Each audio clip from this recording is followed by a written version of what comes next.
और चलिए सीधे रुक करते हैं बस्ती का सीएम योगी क्या कुछ कह रहे हैं, नजर डालते हैं। विद्या भारती के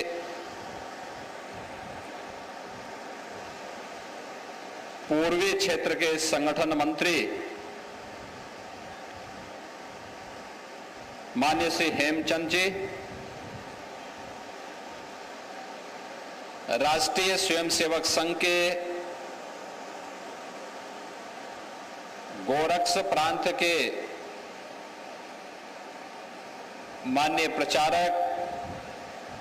श्री रमेश जी, आज के समारोह में उपस्थित माननीय विधायक श्री अजय सिंह जी, जिला पंचायत अध्यक्ष श्री संजय चौधरी जी, गौ सेवा आयोग के उपाध्यक्ष श्री महेश शुक्ला जी,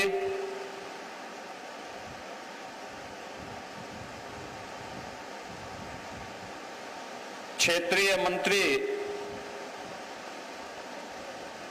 विद्या भारती डॉक्टर सौरभ मालवीय जी, प्रांत मंत्री डॉक्टर शैलेश कुमार सिंह जी, विद्यालय के प्रबंधक प्रोफेसर सुरेंद्र प्रताप सिंह जी, विद्यालय के प्रधानाचार्य श्री गोविंद सिंह जी, कोषाध्यक्ष प्रहलाद मोदी जी, आज के इस कार्यक्रम में उपस्थित प्रदेश निरीक्षक श्री राम सिंह जी और भारतीय जनता पार्टी के जिला के अध्यक्ष श्री विवेकानंद मिश्र जी, सरस्वती शिशु मंदिर रामबाग से जुड़े हुए सभी उपस्थित प्यारे बच्चों, सभी सम्मानित आचार्यगण, अभिभावकगण और जनपद बस्ती से जुड़े हुए इस क्षेत्र के सभी उपस्थित महानुभाव, नागरिक बहनों और भाइयों, आज ये मेरा सौभाग्य है कि मुझे महर्षि वशिष्ठ से की स्मृति से जुड़ी हुई इस पावन धरा पर इस पवित्र कार्यक्रम के भूमि पूजन कार्यक्रम में भाग लेने का अवसर प्राप्त हुआ है।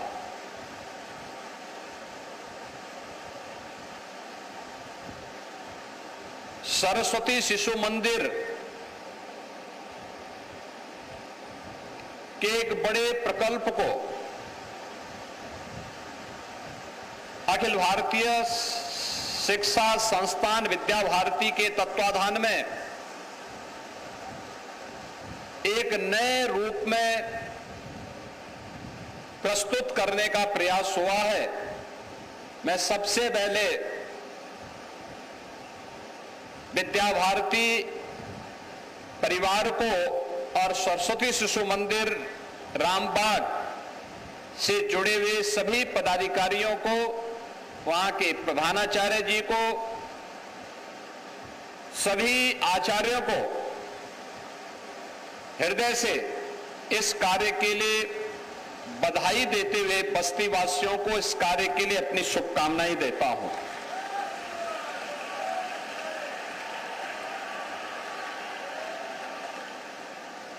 भारतीय मनीषा ने ज्ञान के बारे में कहा कि सा विद्या या विमुक्त ये, यानी विद्या वह है जो हमारी मुक्ति का मार्ग प्रशस्त कर दे। मुक्ति का मतलब हमारे जीवन में हमारे आगे बढ़ने के मार्ग को प्रशस्त कर दे, आगे बढ़ने का मार्ग के लिए हमें मार्गदर्शन कर दे।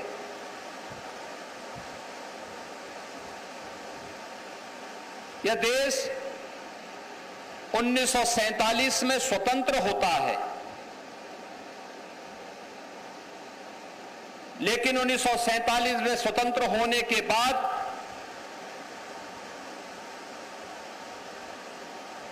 जिन कारणों से यह देश स्वतंत्र हुआ था, उन कारकों का समाधान करने, फिर से देश गुलाम न होने पाए, इसके लिए स्वतंत्र भारत ने तत्काल कोई भी उपचारात्मक उपाय नहीं किए।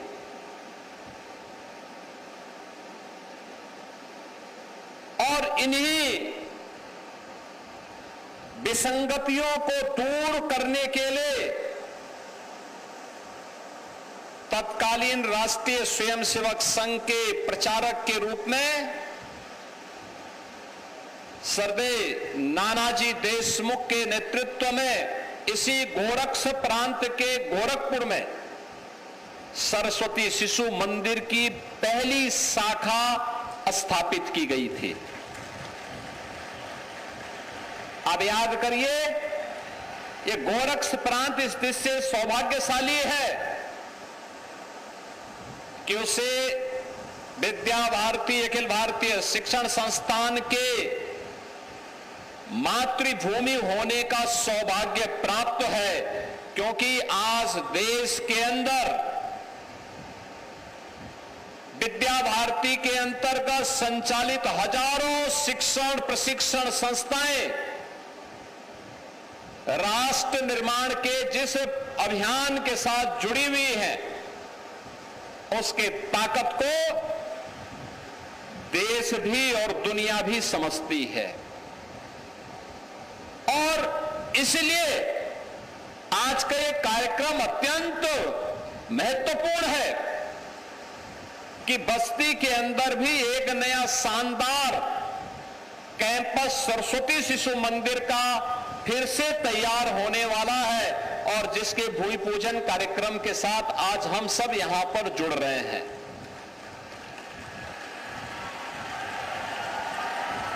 भारत के अंदर भारत की शिक्षा कैसे होनी चाहिए,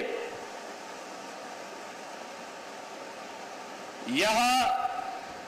आजादी के 5 साल के बाद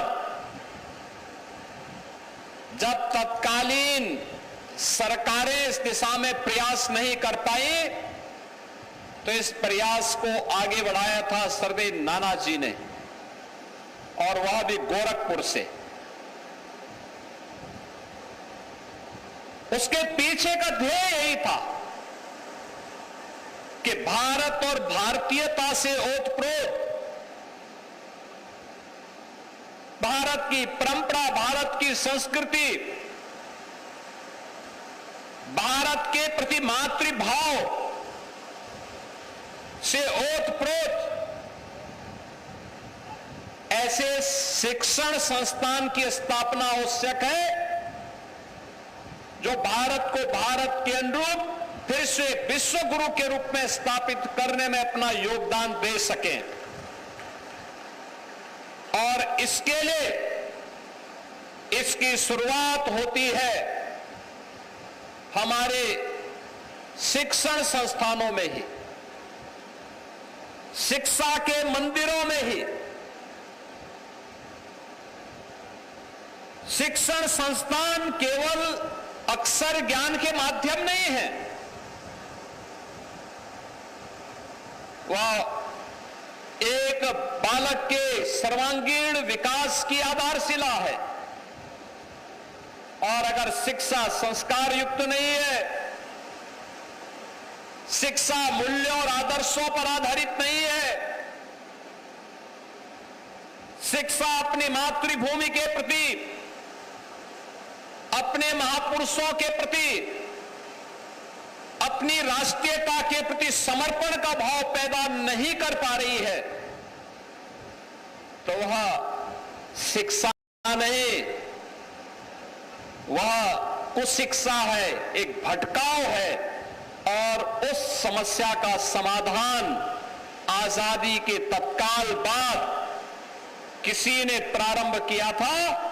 तो सरस्वती शिशु मंदिर से वह प्रारंभ हुआ।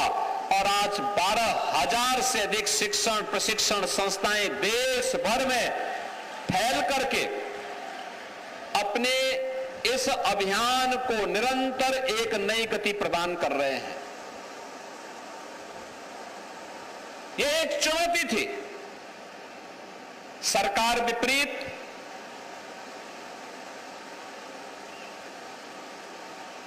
लेकिन उसमें हमें कार्यक्रम करना है। पाठ्यक्रम सरकार तैयार करती है, सरकार की मर्जी सहयोग करे न करे यह भी सरकार तय करती है, लेकिन बिना सरकार के सहायता के अपने दम पर अपने स्वयं सेवकों के सहयोग से भारतीयता के प्रति अनुराग रखने वाले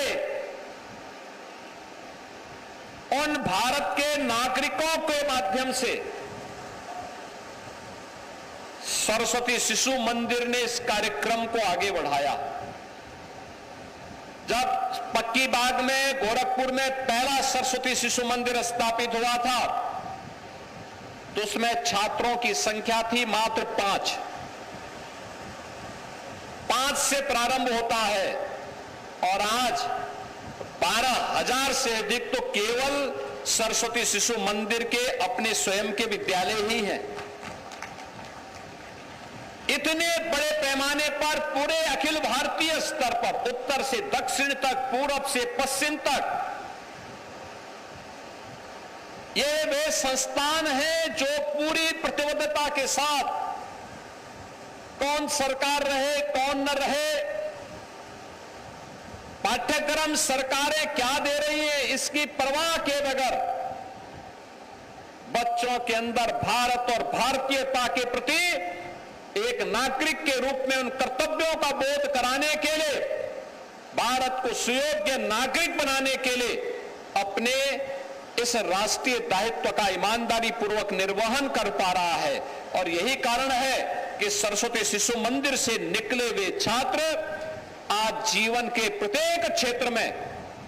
समाज को नेतृत्व भी दे रहे हैं, समाज का मार्गदर्शन भी कर रहे हैं, और समाज को एक नई गति देकर के प्रधानमंत्री मोदी जी के विकसित भारत के उस संकल्प के साथ जुड़ते हुए पूरी प्रतिबद्धता के साथ दिखाई दे रहे हैं। याद रखना, कोई भी देश शक्तिशाली हो, समर्थ हो, आत्मनिर्भर हो, इसकी शुरुआत होती है शिक्षा से। दुनिया के अंदर